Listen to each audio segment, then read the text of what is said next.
Is this good enough? Okay, we're going to look at dividing polynomials. So before we look at dividing polynomials, we're going to remind ourselves what long division looks like really quick. So if I was doing 693 divided by 3, what I do is long division. So we ask ourselves how many times 3 goes into 6. That's 2 times. And then we multiply 2 times 3, so that gets us 6. We subtract with the remainder of 0. We bring down the next digit, which is 9. 3 goes into 9 3 times. We multiply our quotient times 3, so 3 times 3 is 9. We subtract and get 0, bring down our last digit.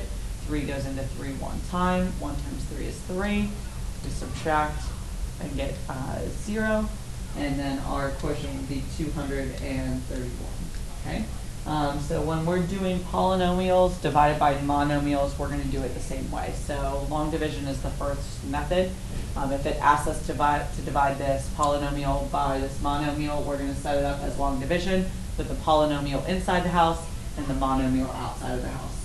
Okay, so we're going to literally put our monomial into each term that we see inside. So we're going to ask what is x cubed divided by x.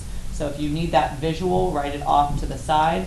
We're going to use our quotient of powers law to do this. So we've got x cubed divided by x. I subtract their exponents and I get x squared. So I'm going to write x squared above above the long division house. I multiply my x squared times my x and I get x cubed to see what my remainder is. I have a remainder of 0. So then I bring down the plus 4x squared, which is just 4x squared, and I see how many times x goes into 4x squared. And I can put x into 4x squared if I write it as division. I subtract their exponents, so 2 minus 1 is x, so I can put it into it a positive 4x times. I multiply 4x times x, and I get 4x squared. I make sure I subtract. I get a remainder of 0.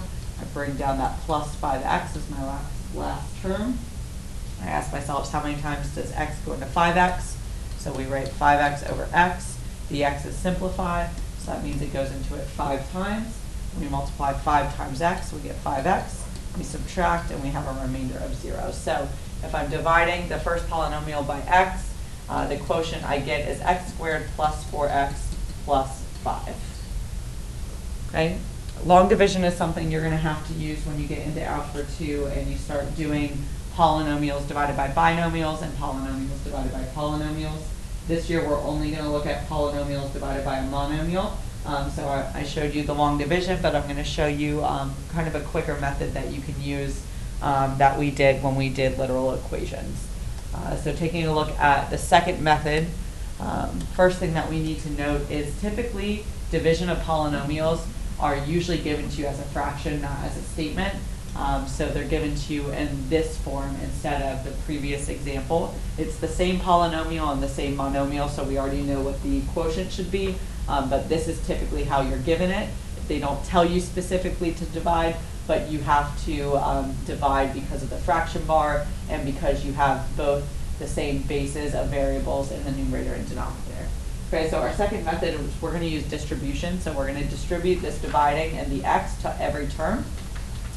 It only works when you're dividing by a monomial. You can't distribute division. You can't distribute division in the denominator if the denominator has addition in it. So we can't do it with binomials. We're only going to be able to do it with monomials. So we're going to take the example that we have up here, and we're going to rewrite it with this division and the x distributed to each term. So I'm going to have x cubed divided by x plus 4x squared divided by x plus 5x divided by x. So I took that division and the x and I distributed it to all of the terms. Then I used my quotient of powers law to simplify each of these fractions. So x cubed over x, I take 3 minus 1 using the exponents and I get x squared. Then I've got 4x squared over x. I take the 2 from x squared and the 1 from x and I subtract them and I get x. This 4 stays the same because 4 over 1 coefficient is just 4. So I end up with 4x. Then I do the same thing over here. I do the x over x, and those simplify because 1 minus 1 is 0 with their exponents. So I have no x's left, and I just have the constant of 5. This polynomial is the same that we got in the first method. So again, you can use long division. You're going to need to know how to do long division when you're in Algebra 2 to do polynomials and polynomials. But for this year, I think it would be just easier to distribute that division to each term. So again, go ahead and practice. It doesn't matter which method you use, as long as you use one correctly. I'll be giving you feedback as you go.